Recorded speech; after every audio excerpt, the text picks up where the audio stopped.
আপনাদের মাঝে একটা মাত্র ডিম দিয়ে তৈরি মজাদার নাস্তা রেসিপি নিয়ে হাজির হয়ে গেলাম। এটা সকাল বা বিকেলের নাস্তায় দুর্দান্ত খেতে। তো দেখুন প্রস্তুত প্রণালী। এখানে 1 কাপের বেশি পরিমাণ ময়দা আমরা অল্প অল্প করে তেল দিয়ে ডোটা তৈরি করে নেব। এদিকে পুর তৈরি করার জন্য একটা মাত্র ডিমের সঙ্গে পেঁয়াজ কুচি, মরিচ কুচি, টমেটো কুচি, ধনেপাতা কুচি, 1 চা চামচ চাট মশলা দিয়ে পুরটা তৈরি করে নামিয়ে আমরা পিঠার জন্য তৈরি করে নেব।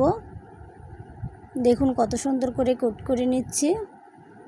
পানি দিয়ে মুখটা অবশ্যই ভালো করে মেরে নিতে হবে এবং এদিকে তেল গরম করে তেলের মধ্যে আমরা এগুলো আস্তে আস্তে ছেড়ে দেব। এটা লো আঁচে ভেজে নিতে হবে।